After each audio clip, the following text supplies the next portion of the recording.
It's recording. Udah nyala filmnya. Udah muka dia record dia record. Oke ya. Sweet. Yap. Kan? Bener.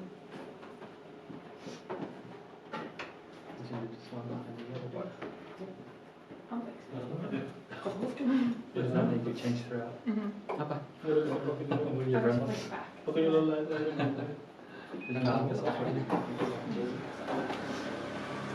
semua. You're 1 hour start from now.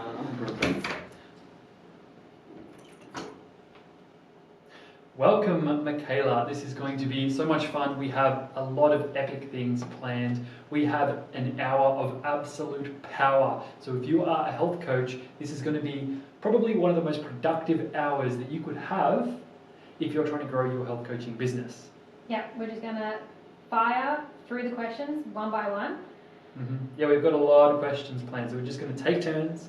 One by one, Michaela's going to ask a question, then I'm going to ask Michaela a question, back and forth for the hour until we run out of time. Perfect. Without further ado, let's start the questions. Yeah, do you want me to kick them off? You kick us off. Okay. Michaela, what are the 3 key things that you need to grow a successful health coaching business?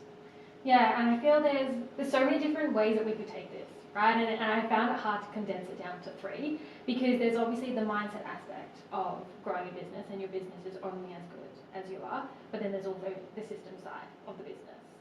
I'm going to start with the mindset side of being a coach and being able to grow a business, and especially a coaching business, right? Because for me personally, there's a huge difference between being a coach and a solopreneur and that being a business and then growing into being a bigger business.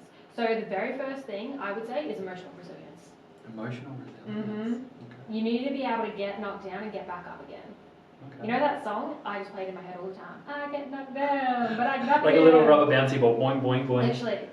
Because you are having so many things coming from so many different angles. Your client's emotions, your emotions, money stuff. Like, you are wearing so many hats. You are literally the jack of so many trades within business.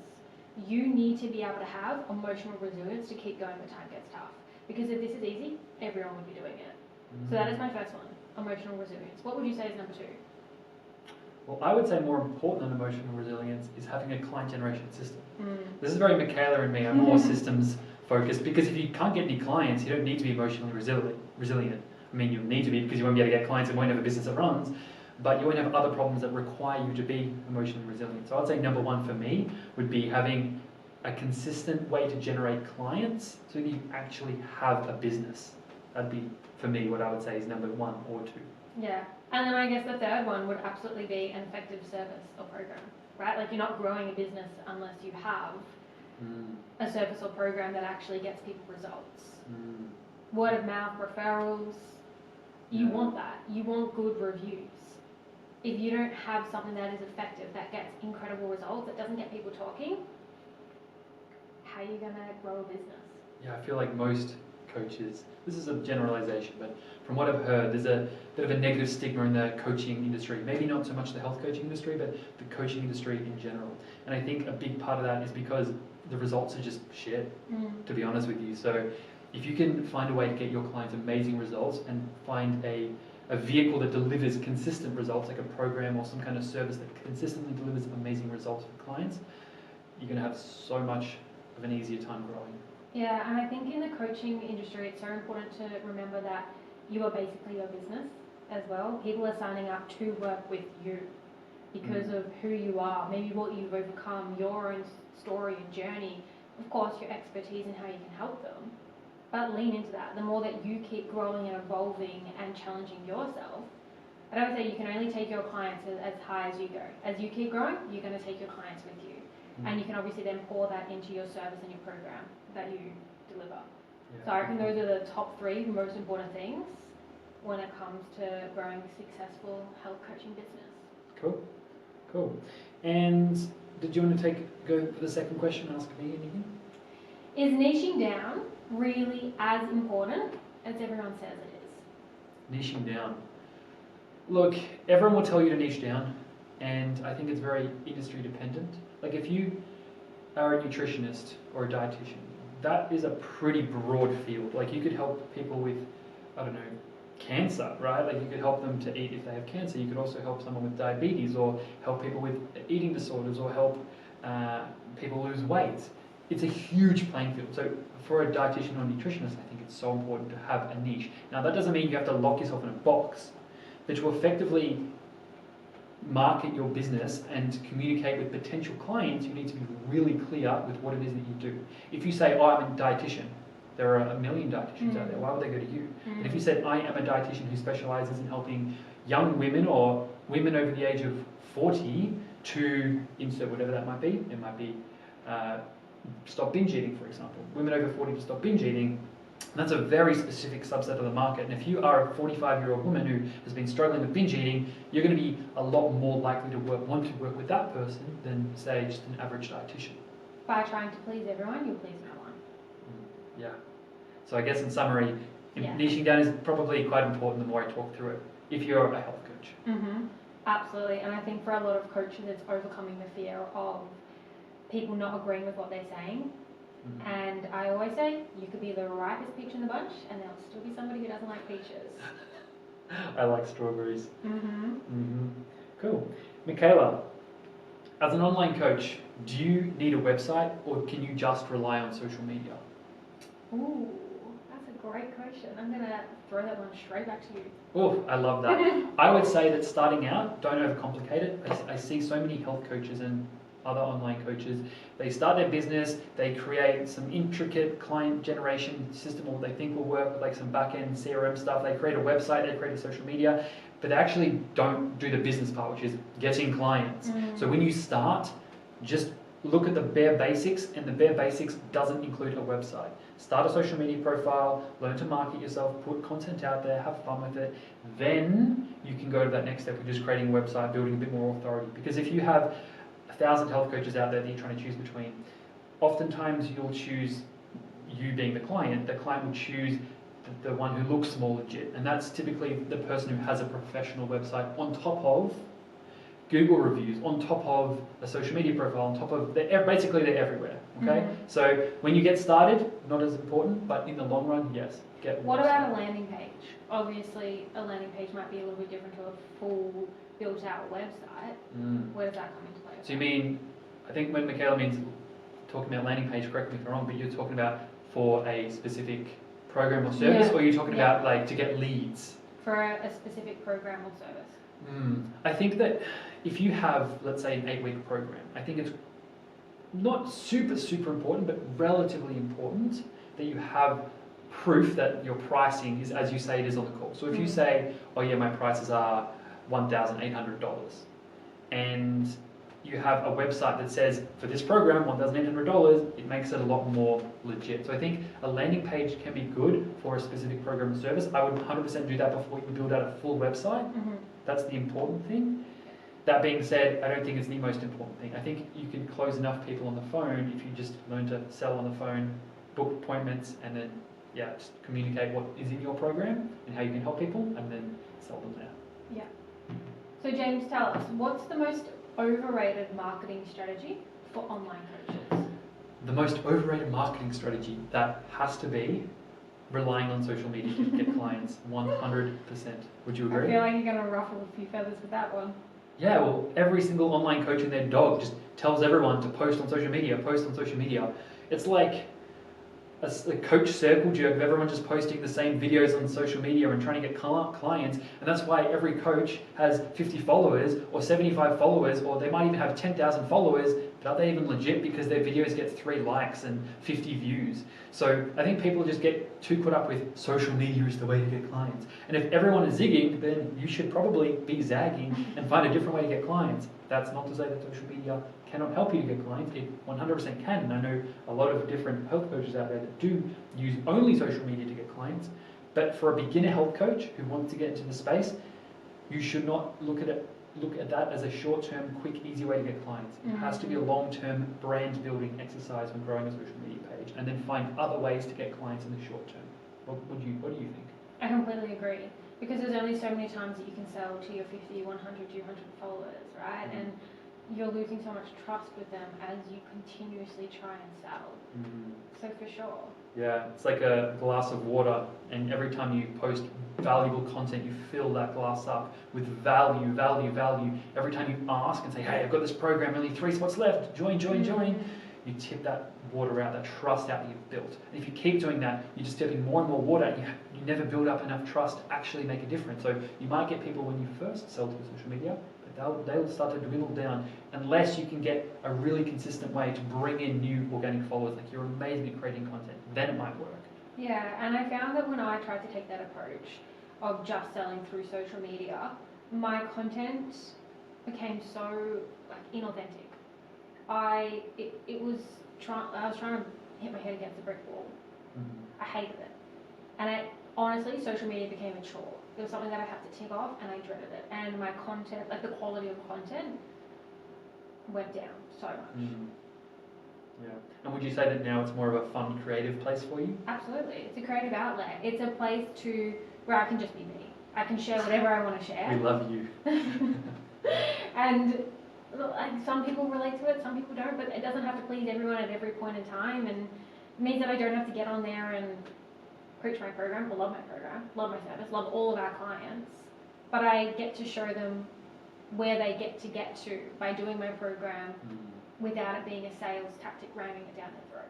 It's almost like you just keep giving, give Yeah. until they ask, until Exactly. they say, hey, how do I work with you? Absolutely, and I'll give them the tips and the tricks and everything they need until they are ready to fully commit and have that extra support and join the program. Cool. And on that point, if you had to, how would you use your social media to get clients? Ooh, good question. Shop front. Use it Shop as front. a shop front. What does that And so mean? it means, think about when you're walking down the street, right? And there's the mannequins that are literally in the front of the shop. You kind of look at them. And if you like the outfits, you're like, ooh, I might go in and I might have a little look-see around and see what else is there.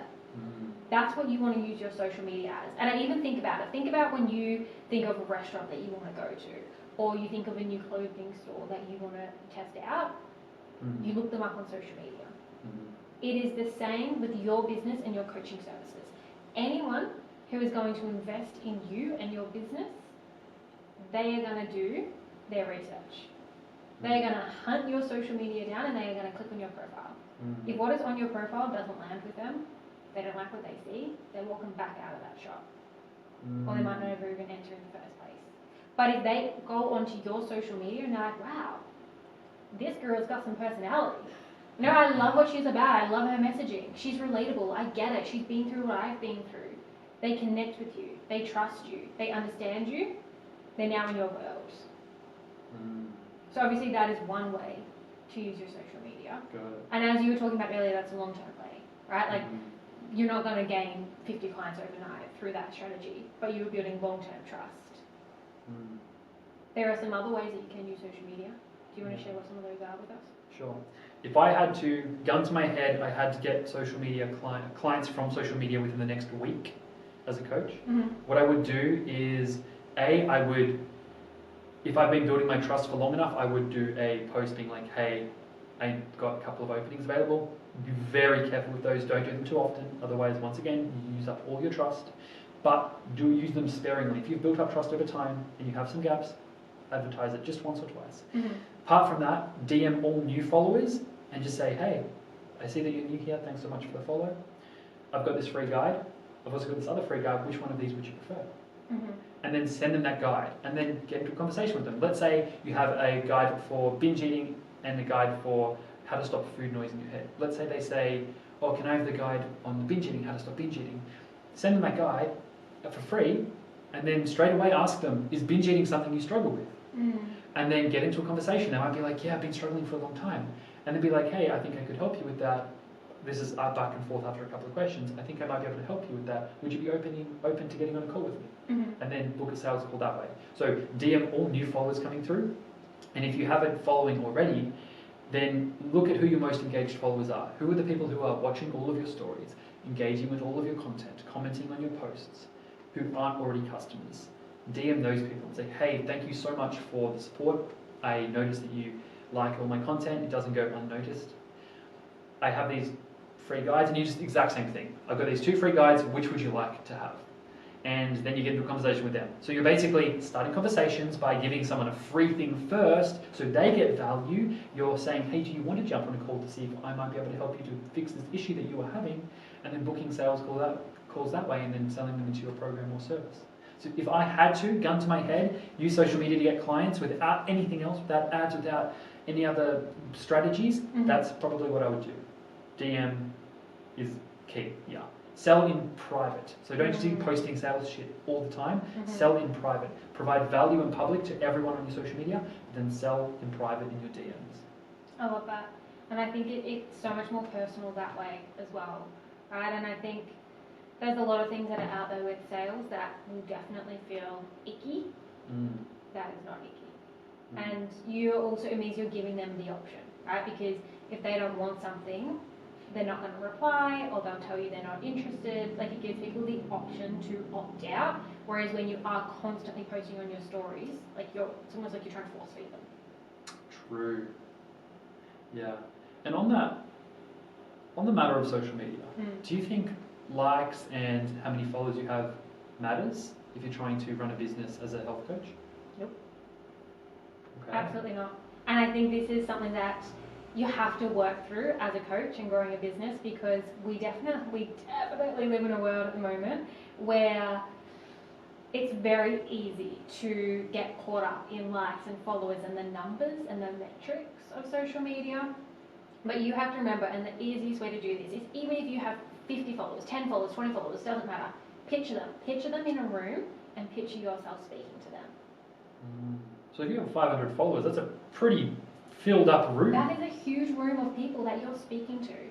And when I was growing my social media, I would always, when I was creating content, I would picture that I was just talking to one person. Just that one person. And if that post only got 1 like and it resonated with one person, my job was done. If it got 1 view, my job was done.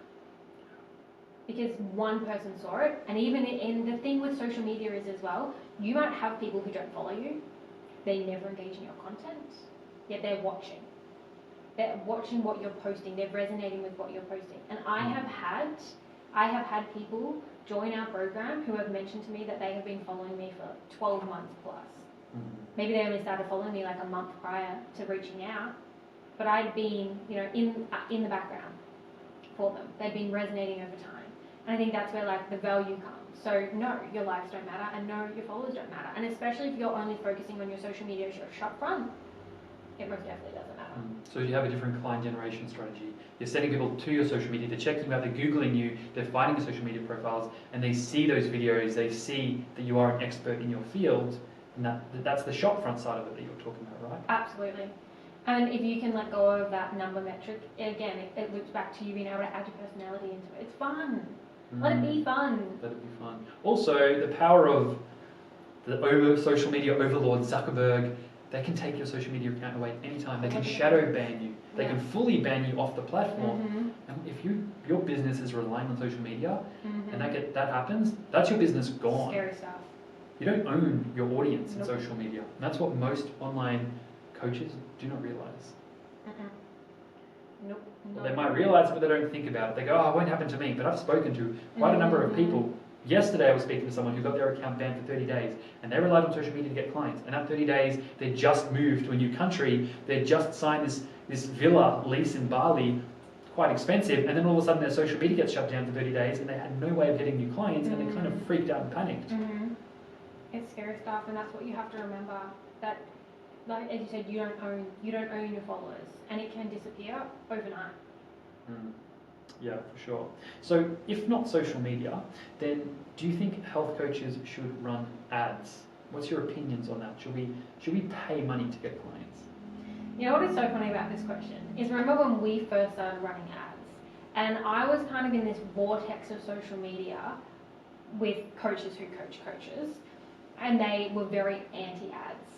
And I remember you pitched the idea to me, we're like, we have to start running ads if we're going to grow and scale our business to where we want to take it to. And I said, no. Apparently it's a masculine thing. Apparently like a female health coaching business, like it's icky, it's tacky. We shouldn't run ads. It's like, I don't have a real business. And I remember you sat me down and were like, if you want to have a successful business, you're going to have to rethink this mindset. Mm. And that's when I did and worked through it. Obviously, there was so many different things of ads that I had to work through. And I think one thing we can even touch on is like the financial aspect of investing in ads to help get that return. But back on, should we run ads? Well, if I could go back and tell younger Mick back then, I'd be like, it's not a masculine thing.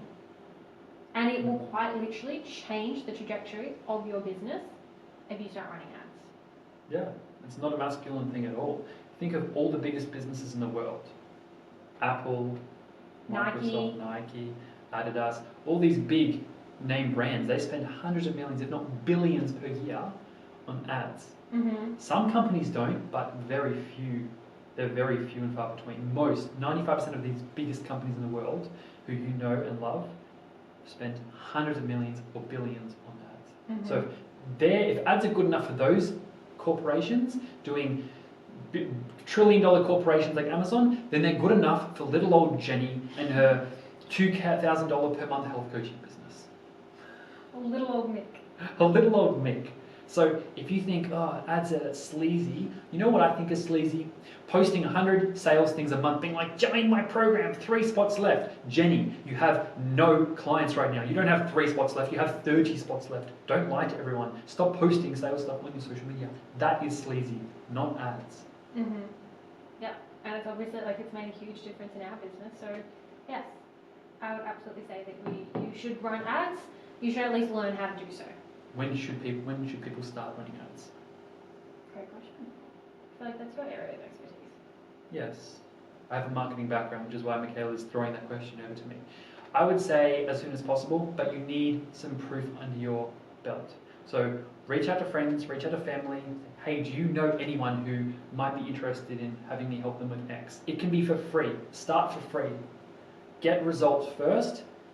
Build confidence in that area, and then start charging for the service. As soon as you get to that point, that's when you should look to start running ads to get clients.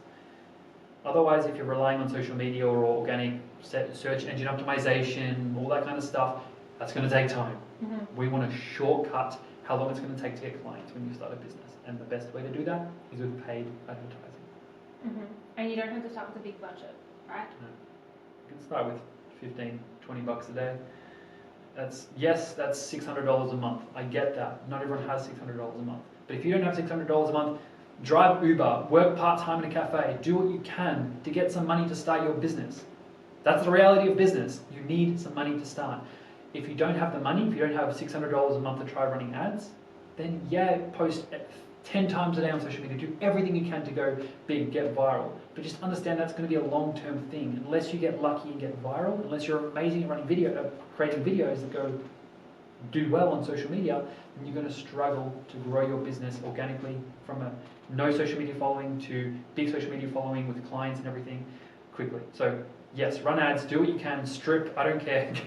Go beg on the side of the road, get some money, $600 is all you need to start running ads, and you'll learn. You'll screw up to start with, but you'll learn, you'll adjust, and then over time as you train the algorithm, if you're doing Facebook ads, it'll need time for the pixel to warm up and work out who your customers are. Mm. So understand that it's not going to be like, okay, I'm putting 20 bucks in and day one I'm going to get $300 out. That's not going to happen. It'll take time.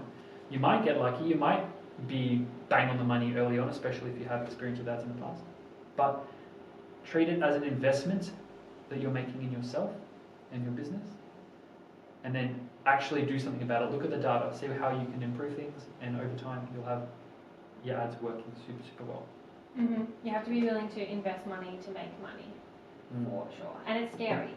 And I think a lot of coaches really have to work through some money blocks, some money beliefs around that. And especially when people first start out in business, it can get very exciting when you first start earning the first lot of money that you want to take it out for yourself. Mm. You have to reinvest it back into your business. Yeah. It's the harsh reality of growing a business. But if you want to grow, there's literally no other option. I feel like that's consumers in general. Mm. People, even employees. You get a bit of money and then the paycheck's gone a week later.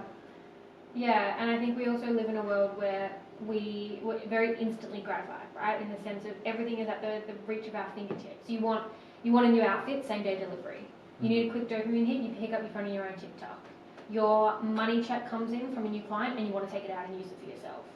Rather than that delayed gratification of reinvesting the money and waiting. And it could be 6 months, 12 months, 24 months down the track. But every single time that you do it, and we have seen it again and again and again, like the return on investment every time. So what should people be reinvesting in to get those high returns in your business? Everything that you can. Yourself is a huge one. How do you invest in yourself? Level up.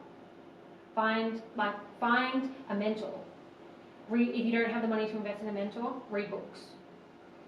Do online courses. There is so much free stuff out there. Use it to your advantage. If you have the means to do so, absolutely invest in somebody, because I feel when you try and stretch yourself, you make it work. When you rip that safety net out from underneath you, you do everything in your power to make it work. So get uncomfortable. Learn more about yourself. But then in your business, ads, like we were just talking about. Invest in the ads. Invest in, if you are growing quickly, invest in hiring out. Hiring a virtual assistant or a full-time employee. Yeah. Absolutely. Put where your skills are, keep them and use them. And then get the assistance in the other areas that you feel like you can outsource. Yeah, if you have leverage and if you, as Michaela said, if you're good at something, then focus on that one thing. But if it's not making you money, then you've got to work out, okay, what's the most important thing? What's generating the highest returns? Is it editing the videos? Probably not. Unless you are a world-class video editor and you make the best videos out there that go viral because they're just so well edited, then you probably shouldn't be spending your time on a video editor. So as soon as you can, outsource that to somebody. An agency, a freelancer, whatever. You can, if you want to go hard on video, you can get a full-time employee, but you probably don't need that to start with. And then focus more on sales goals. Then focus more on something else, focus more on ideas. As you grow your team, the highest leverage activity that you can do changes. Yeah, 100%. You get to a point where the highest leverage activity you can do is just managing, not sales for yourself. It's just managing your team and training them. And most health coaches won't be there yet, but that's like the end of the road. Yep, absolutely. To start with, just spread yourself as thin as you... No, sorry, don't spread yourself as thin as you can, but you will need to be spread thin. And then look at things that you can, if you are too thinly spread, look at things that you can outsource when you get the money to do so. Jack of all trades. Yep, for sure. So James, should you offer a low ticket or a high ticket program first? Well, I see a lot of coaches struggling to sell high ticket programs. So they're like, oh, instead of selling this $5,000 or $3,000 thing, I'm just going to try and sell a $50 ebook or maybe just a one-off $100 call where it's like a 1 hour of my time to help them with some health thing, right? And the problem with that is that it's almost impossible to scale, especially if you want to run ads. If you want to run ads, you need that margin in there. If you spend $60 to acquire a customer and that customer is paying you $50 for an ebook, unless you have a really good back-end system to make more money in the back end, then you're just going to be losing money every customer. And most health coaches and most other online coaches, they do not have a good back-end system when they do start out. So they're going to be losing money. Maybe in the long run, you can move to low ticket and you can do that. You can pay $100 to get a client and make $50 same day because you know that in the long run, in 6 months' time, that client is going to be worth $5,000 to you. Yeah. But that's for experienced coaches. So for new coaches starting out, always go high ticket program. You don't need as many clients. Let's say you want to earn $10,000 per month. If you have a $2,500 program, maybe it's a 3-month program, maybe it's a 4-month program, whatever it might be, you only need 4 clients sold into that per month. And if it's a 3-month program, that means you're going to be working with 12 people at once. That's very, very manageable for most people to have 12 clients at once. If you have weekly calls with them and let's say voice and text message support, all that kind of stuff. Very achievable to have 12 clients, and that's $10K a month right there. Yeah. I also think that it's important to touch on the fact of when you're just starting out, you also want to get the experience, right? And if that means offering your service for free, and that might ruffle a few feathers as well because you hear a lot of the charge what you're worth, which, yeah, absolutely to an extent. But you're not worth anything when you start. You want to get the experience. You want to learn what works, what doesn't work. And then you can absolutely scale from there and increase your pricing. But I would say maybe for a lot of people you might need to readjust your expectations when you very first start out. I offered all my services for free when we first started out. even in the health coaching business, although that's doing super, super well right now, your health company, we were like, okay, we can help other health coaches to have a similar kind of business that's doing 10, 20, 30, 50, 100K per month, all that kind of stuff. But despite that, when we created the Health Coach Growth Hub, where we help other health coaches, we took on a bunch of clients for free. But we have that experience. But we don't have as much experience with helping other health coaches, which is what we wanted to get experience in. Mm-hmm. And you will know, like, it will feel so out of alignment with you if you're selling a program for thousands of dollars and you don't, to your core, believe wholeheartedly and know, because you have experience, that you can get the most incredible results possible. It will feel icky. And when things feel icky, that kind of leads also to burnout. Burnout, and also subconsciously you sabotage yourself. Yeah. You don't sell hard enough because you don't fully believe, you don't have full conviction that your program or service will help them achieve what they want to achieve. Yeah, absolutely. Yeah.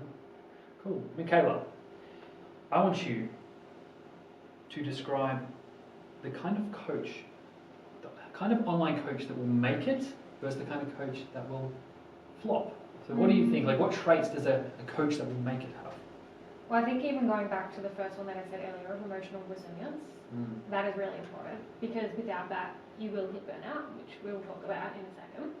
But I think one of the biggest ones is mindset work, constantly working on yourself to, as I say, like, your business is honestly only as good as you are. You are your business.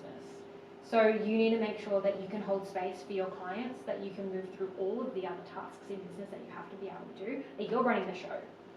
But you also need to make sure that you are still showing up for you, that you are doing the things that light you up outside of work and business, because it very, very easily can consume every waking moment of every day. And if you let that happen, you will hit burnout. You will start to resent your clients. You will start to resent social media. And then that leads to self-sabotaging behaviors. And I always say, you win or you learn. There is no failure. So if you can change your mindset to know that you're going to be able to move the needle forwards, well, actually, you're moving the needle forwards either way, aren't you? Because you're either taking the lesson from it, or you're like, well, cool, that was a great win. Like, cool, onwards and upwards. You only fail if you give up. And so what makes the key difference, I wholeheartedly believe, it's your mindset. Because that is the umbrella of everything that comes underneath it. How you show up, the service and the product that you deliver, how you reinvest into your business and yourself, how you hire out, how quickly you actually take risks, how easily you fall down and get back up again, because business is not easy. It is not easy.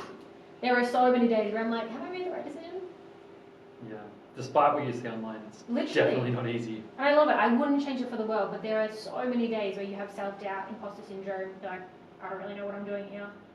You're just learning and you're growing. Agreed. What it takes to be successful in business as an online coach or an online health coach specifically, it's not easy per se, but it's simple. There are simple things that you can do that are repeatable and have been proven to help you grow your business. Yeah. But doing those things, it can be tiring. Absolutely. It's not easy. And it made me think when you were talking that you are kind of a car. Your business is a car. You get clients in the car and you deliver them to the destination. And you can just keep driving forever, and over time your oil levels will get low, and you can still probably keep pushing it a bit longer. But eventually your engine, your motor will blow up, and you won't be able to go any further. And that's when you've sabotaged yourself to the point of, fuck this, I don't want to do this anymore, and you've blown your business up.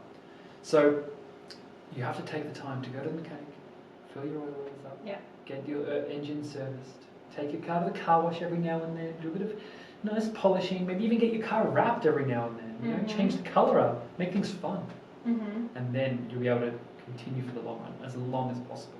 Yeah, and knowing that there might be some sacrifices that you do have to make along the way, like if you have to drive a little bit further before you get to the mechanics, sometimes it's just what you have to do, and you have to be willing to do that. Yeah, there's sprints and there's marathons, and you kind of have to, ultimately business is a marathon, but there will be sprints, and sometimes you will have to drive that extra mile, work that extra hour, work a 100-hour week. Yeah. But you don't need to make that the norm. Nope.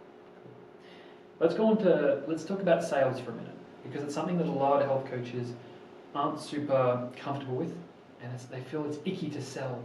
So what do you think? Do you think you need to be selling on sales calls, or can you sell your program as an online coach in the DMs? Sales calls. Why? All the time, sales calls. You want to get them on the call. You want to know who they are as well. Again, if you're a coach, you're selling you, right? You want to make sure that you're working with clients that you align with, that you know you can wholeheartedly help. You want to build that connection with them. I would say selling in your DMs is more icky than getting on a sales call. Personally, I would rather carve out 45 minutes to an hour and a half of my day to be on a call, to understand this person, to know their struggles, exactly what their goals are, and then 110% be able to be like, yes, this is for you. This is going to quite literally transform your life, and me and my team can help you get there. Rather than being in my DMs and being like, hey, what's your goal? X, great, here's my program. That feels icky. Yeah, so many business coaches say, oh no, you don't need to sell on calls, just sell on the DMs. You shouldn't need to get on a call with people. Yeah. It's wild. But I would always say, like, why would you not want to get on a call with the people who are going to be You're too good in for your that. service? You're too good to jump on a call. Is that a waste of your time? Yeah, like you don't. Obviously, some people don't want their day to be full of calls. Sure, I get that, but that, like, your clients are your business, right? You wanna build that connection. Yeah. You wanna have the people in there that you wanna have in there. I think it really depends on what services you sell. If you're selling low ticket offers, as I mentioned before, you need to be further along if you want to sell cheap offers to start with. If you're selling that, of course, don't jump on a call to sell a $100 program or ebook or software service, whatever, it doesn't matter. If you are in the high ticket game as an online coach selling a high ticket program, you 110% need to be booking sales calls, because you cannot send a link for a $5,000 program after never seeing someone or someone never seeing your face and expect them to buy through the DMs. It's just not going to work. Get on a call with them. Let them see that you're a real person. Let them see your expertise. Let them vibe with you, and then it's going to be so much easier to actually close them on a $1, $2, $3, $5, $10,000 product. And they're going to get better results because they're fully in and you're fully in. 100%. Yeah, and also learning how to sell in general is one of the best skills that you can ever learn for your business. Exactly. So if you are an online coach out there who does not do sales calls, this is your message: to get off your high horse, start doing sales calls, and I promise you, if you're good at sales, you'll make so much more money. Agreed. I want to go back to burnout. And do we find that us or other coaches struggle with burnout? I typically don't struggle with burnout, but I also have a much more balanced life. I'm behind the scenes in the businesses. I'm not talking to as many people as Michaela is. Michaela's on calls 24/7 all the time. She struggles to switch off at night, so she's always responding to employees 7 days a week, all the way until she goes to sleep. From the moment she wakes up to the moment she sleeps, she's on, and she can't switch her brain off. But I find it much easier to just be like, I'll get that in the morning, I'll respond to them tomorrow. So the question, I'm going to throw it back to you. Do you struggle with burnout? If so, how do you manage that? I have. Multiple times. And I think I've learnt the hard way time and time again that you have to have some level of boundaries, which we'll dive into because I feel like I have a very different opinion on boundaries than what you probably see or hear on social media. But yeah, burnout definitely can happen in the coaching space because you are absorbing emotions of so many other people every single day.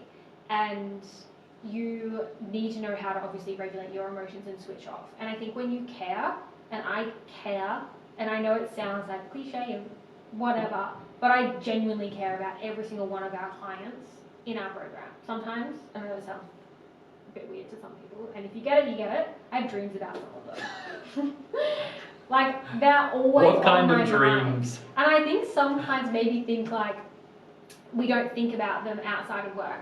I'm always thinking, how can I help this one? How can we level this up? How can we change this? How's this person doing? This person was struggling with this. I wonder how they're doing now. Like, it is always on my mind because I genuinely care. And if you're a coach who does, it is so hard to switch that off. And I'll be fully honest, I'm still learning how to do that, and also having a team that I obviously really, really care about, our team as well, and how to switch off from that and also be on. But I think you have to have something outside of your business. you have to have a hobby. You have to learn how to emotionally regulate yourself. You do have to set some level of boundaries with yourself. Go and learn a skill. You know, for me, when we were traveling through Japan, it was colouring in. I think I coloured in like every single day. Yeah, you did get through a couple of colouring Yeah, books. like I had such a strong hobby around colouring in, and it was my outlet. Music on, candle lit, colouring books in, at peace. Therapeutic. So therapeutic. I also think that a lot of the burnout actually comes from just doing busy work. And so if you're on back-to-back, like 12-hour day of client calls, which I've been there, done that, and that is absolutely what burnt me out. But I've also definitely been through phases of business where I'm like, I'm so burnt out. But I wasn't really burnt out. I was just tired because I was filling my day with things that I didn't really have to fill my days with, because I had this external pressure that I had to sit at my desk from 9 to 5. And if I wasn't at my desk, I wasn't doing anything. But when I was at my desk, I was just like ticking off random things, like I'd refresh Stripe, see if any payments had come through. I'd be like, I'm going to do my research on social media to find content ideas, and I just scroll social media for an hour. You know, like things that don't actually move the needle forwards in the business. So I get to the end of the day, I was like, what have I actually done? I feel like for you specifically, but also maybe other health coaches out there, they feel like they need to be busy to be moving the needle forward. So they do all this busy work, and then they get to the end of the day and they're tired, and then over time they get burnt out because they struggle to actually step back and be like, it's okay if I work only 4 or 5 or 6 hours today. Yeah. Because as long as that 4 or 5 or 6 hours is productive and you're focusing on the right things that are actually moving the needle forwards in your business, that's going to be better than 10 or 12 hours of busy work every day. Absolutely. And I think that's one of the biggest things that I've actually learned this year is when I'm on, or when I'm off, I'm off. And to not try and mix the two of them. Cool. You also have to remember that there will be a period of time in your business where you feel like you're putting in so much effort and you're not quite yet seeing a return. And that can also lead to burnout, because you're like, well, I'm working, 10, 12-hour days, I'm making the sales, I'm doing the clients, but you're reinvesting, and it takes, like sometimes you're seeing now what you did for the past like 3 to 6 months, right? So there's that delay. Delayed, yeah. And you have to still stick it out to be able to get to that point. But find your outlet. Essentially, if you feel like you're somebody who constantly hits burnout, you have to stop that and you have to change it. Otherwise, you're never going to be able to move your business forwards, right? So find your outlet, find a hobby, find a skill that you want to learn, get a coloring book. For me, journaling. Find ways to regulate your nervous system. Stress management and emotional regulation need to become your best friend.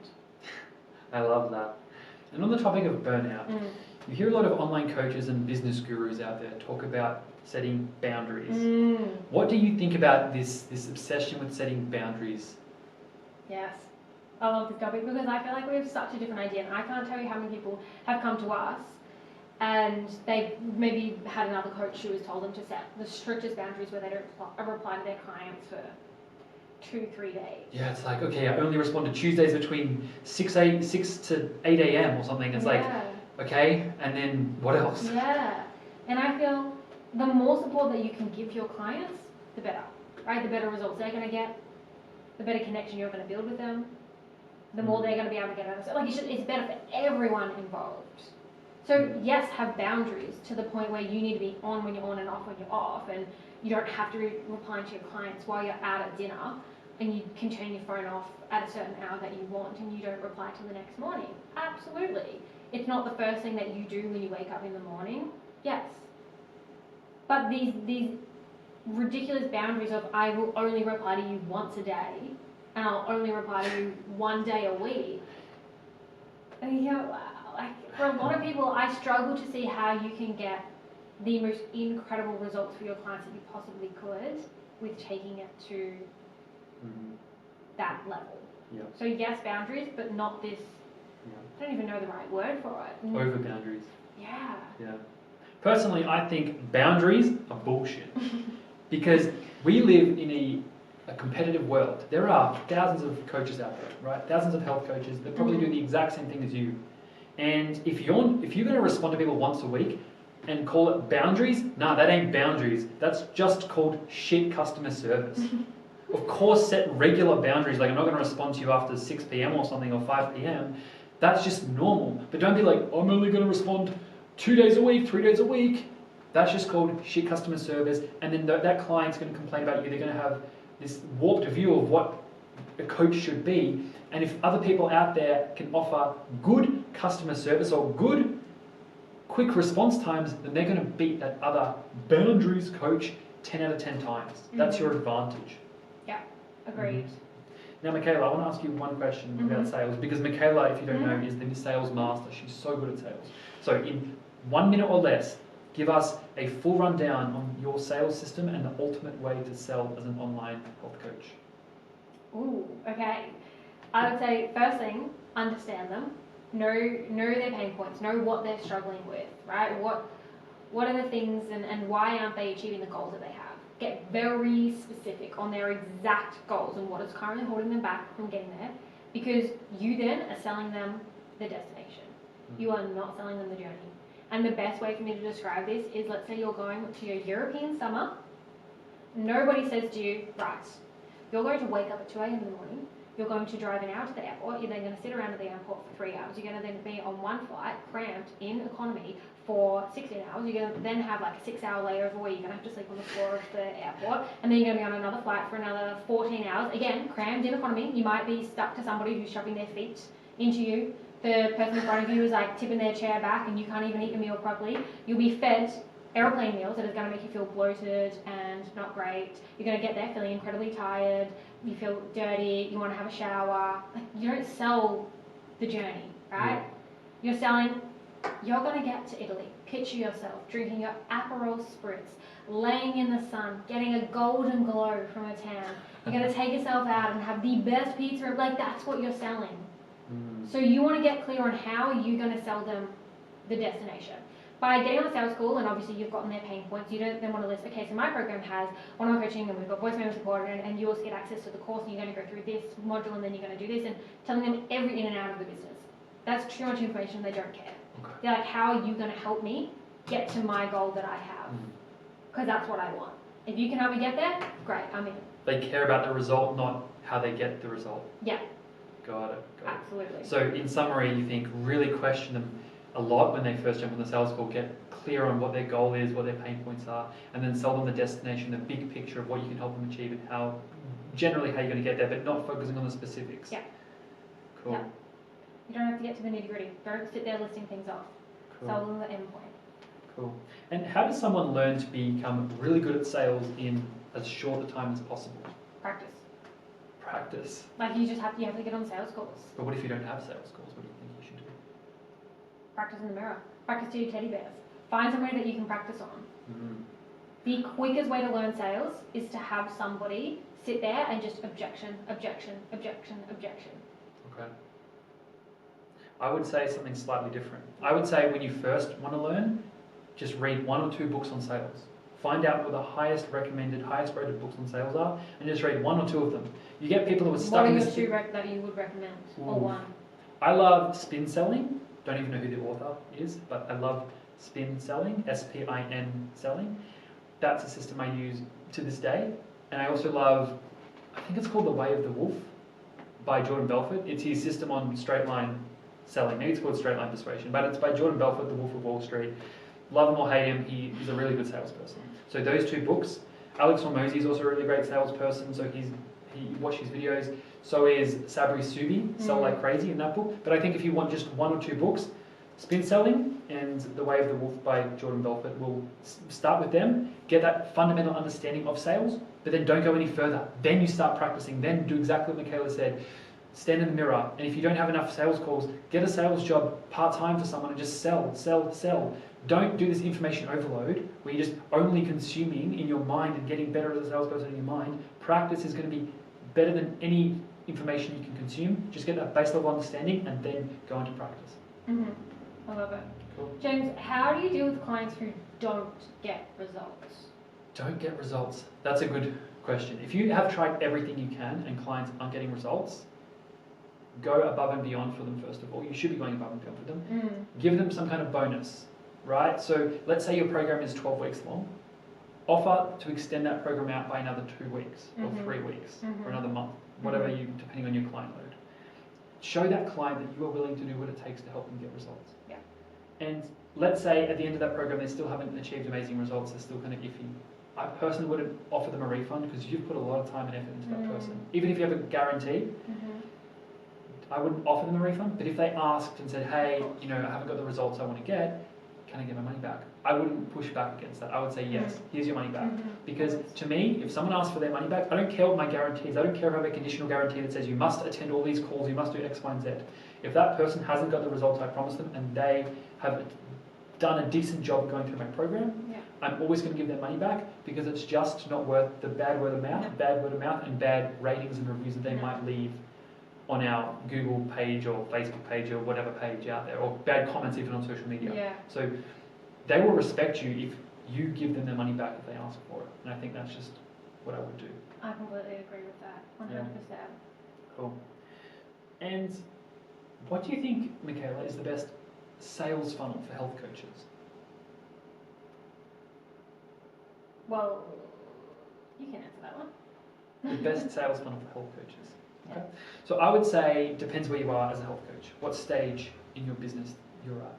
So if you're just starting out as a health coach, the best sales funnel is the simplest sales funnel possible. Find what you can do that's not going to be overly technically complex. Don't send people to a website where they fill in their form and then have a complex follow-up email sequence. Don't do any of that. Keep it simple. Run an ad to your Instagram DMs and then book them in for a sales call. Sell them. Simple. Add to DM to sales call. 3-step process. You don't have to have any complex tech. It's literally just Instagram and Instagram ads or Facebook ads or whatever. Yeah. That's it. And then sales call, like you might need Calendly or something to book them in, but you can even just book them in with Google Calendar. Like you don't need Calendly. And I'm pretty sure Calendly has a free trial or free. Start with the basics. Yeah. And there's other booking softwares out there as well. So Yeah. keep things simple as a health coach if you're just starting out. As you get more complex, then you might want to start to bring in slightly more complex funnels, like a VSL funnel where you send people to a page, they enter their information, they watch a video training, and then they book it themselves in for a call, but then you're following up with them. You don't need to do that as a new health coach, but it's good in the long run. But when you're starting, just simple, simple, simple. So DM, health coach. Now, Michaela, I want to ask you a couple of more personal questions because our hour of power is coming to an end soon. So I want to get a bit more personal with you. So a lot of online coaches make their life seem like a dream. Yeah. And as someone who's lived in all these dream destinations, you've lived in Bali for a couple of years, you've lived in Thailand, you've lived in Hawaii, you've lived in Japan. As someone who's lived in those destinations, what do you think of the Instagram dream life that all these online coaches portray? Is that the reality? I feel like I'm like popping people's bubble here. It's not. It looks great on social media, and I wouldn't change a thing about the life that we have created. I love it, but I would be lying if I said it was easy and if it was all sunshine and rainbows. If I take Japan, for example. Hawaii is kind of sunshine and rainbows. That it is. Like, literally. But even if I take Japan, I love Japan. It is amazing. But traveling and trying to grow a business there I hit like a mental low. One of the toughest times that I have been through because I was working over 12-hour days, like on back-to-back calls. And when I wasn't working that, we were traveling or we were trying to explore an adventure, and it was way too much for me to juggle it all. There are amazing, amazing aspects of the life, but for a lot of people, and this was even me when I first started coaching this, I had created a job, a 12-hour-a-day job. And I almost felt like I loved parts of it, but I felt like I was also becoming a bit of a slave to it, and I wasn't actually able to enjoy the destinations that I was in. I feel like it's a lot of go on. Now I feel like it's very different, and we've been able to create a bit more of a balance. But there are still absolutely sacrifices that we have to make, and there are so many pros and cons that we could obviously go into. What would you say the biggest pro and the biggest con, or maybe plural, the biggest pros and the biggest cons of living in Bali are? In Bali specifically? Yeah. Pros are the people. Like you obviously get to meet incredible people, like-minded people. It is very easy to push yourself outside your comfort zone. Yeah, I would say it's also easy to go into a comfort zone. So either or. But you definitely can be challenged, and you're definitely surrounded by people who are also growing and evolving businesses, so you feel like you want to do so as well. It's also a very convenient place. If you want to spend extra hours on your business, you outsource your cooking, your cleaning, your laundry, everything, right? So you get a lot of time back in the day to pour into your business to be able to scale it and grow. Yeah. I think there's a lot of poses in Bali. That would be my biggest con. And when I say posers, I mean people who they pretend like it's this dream life. They post all this stuff on Instagram, and it's like looks so amazing. But behind the scenes, they have no clients. They're earning no money in their business. They might even treat the locals like shit. To be honest with you, they kind of abuse Bali. And they see these people. It's like this dream destination, but there's a lot of darkness that goes on behind the scenes. And I think it's sad when people portray this dream life, but without kind of showing the negatives in their own life as well as in the places they live. Mm-hmm. And I get that it's hard to show the negatives, right? Like it's not like when I'm down and feeling sad, I want to pick up my phone and share it to the world. Mm-hmm. But yeah, there are definitely pros and cons, and it's not everything that you see on social media. Mm. So, what would you say the biggest pros and cons are of living in Thailand? Ooh.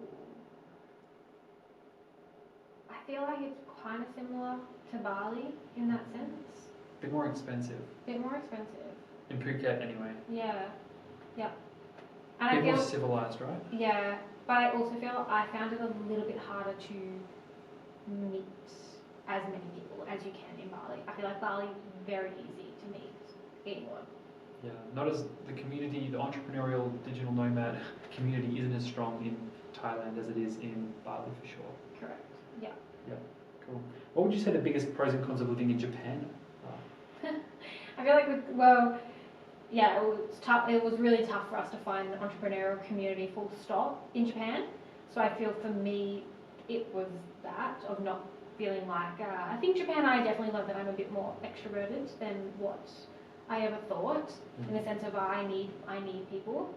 I need my girl time, and I need to be surrounded by those people. So I struggle with that, and it's definitely a place where there's so much to do and explore and cultural things, and you want to be doing all of it. And so I felt like there was no real downtime because I was either working or I was like learning about the culture and exploring. Yeah, it's a very glamorized place, Japan, for traveling at the moment, and it's amazing. It was amazing when we were living there, for sure. But you have to understand that most people in Japan, the English level isn't great. Most people can't even speak English. So, and the community, the online working digital nomad community, I think apparently it's growing, but it's not that great. So you have to understand if you want to live there, you have to learn Japanese. You have to do your best to try and speak some Japanese, and then you have to look really hard to find other foreigners or other locals who can speak English, and that way you still get that social stimulation. Absolutely. Yeah. And finally, Michaela, I wanted to ask you pros and cons of living in Hawaii. What did you think? Ooh, Hawaii was great. It was obviously the first place that we have lived outside of a Asian country, and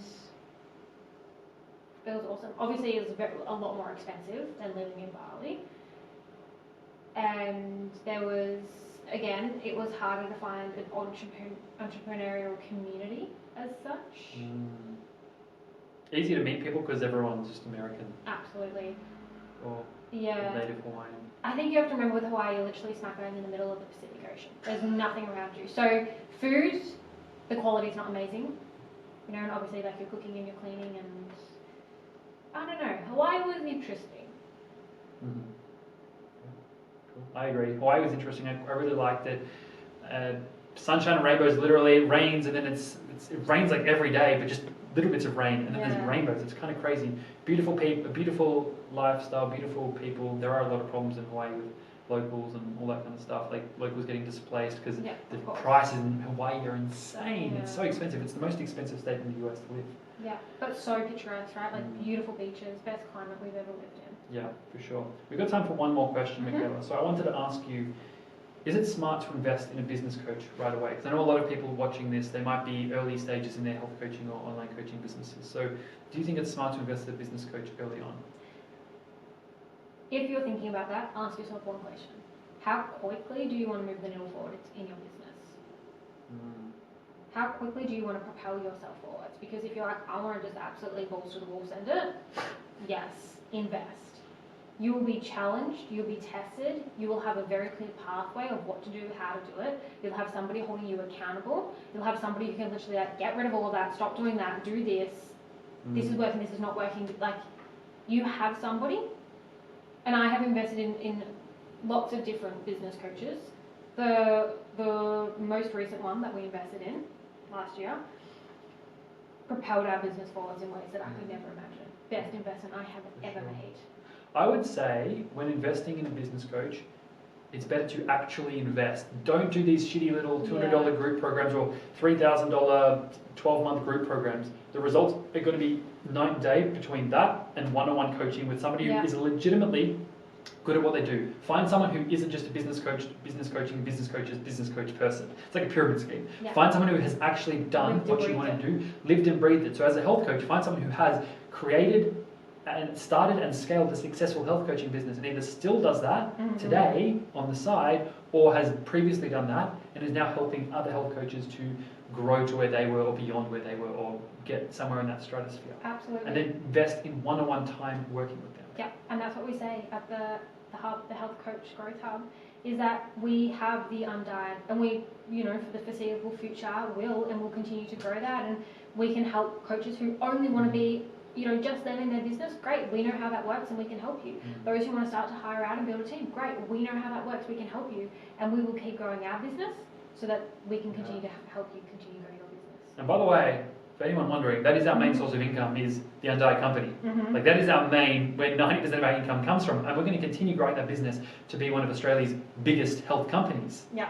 And that's why we can help you as a health coach to grow your business. Literally. That being said, if you wanted to chat further about having us help you grow your online business, then the best way to do that is to go to healthcoachgrowthhub.com/strategy-call. I think that's the thing. If that's the wrong URL, just go to our normal website, healthcoachgrowthhub.com, and then click on the button that says book a call. And then we will speak to you, and if you are a good fit for our services or programs, we will tell you a little bit more about them. Absolutely. Michaela, any final remarks or anything you wanted to say? No. Actually, yes. I think just know that you're capable of so much more than you give yourself credit for in business, and that whilst, yes, there are going to be hard times, growing a business and doing what you love is quite literally one of the best things that you can ever do for yourself and your life. Agreed. Life is electric. Yeah. It's electric. Yeah. Live it. And there's cons and there's pros, but there is of absolutely every job that you do. So you may as well be doing something that you're passionate about and impacting other people's lives in any positive way that you can. Love that. What a message to finish on. Put it here. Hour of power done. Bing, bang, boom. Go out there, grow your health coaching businesses, and we will see you when we see you. Nice. You've just been watching this little bug. Yeah, it was like flying from my face before. I should probably leave there. So we can get ready for the next person. How do we stop recording? Oh, that'll do it. Gosh, let's not do that. What did you do? You did not. Flip that over. Oh. And you left anything? Should I just leave this open here? Let's push. Ready? Push them up. Sorry. Oh, yeah. I wonder if that's like a soundproof thingamajiggy. Can I just shut this? Yeah, I think so.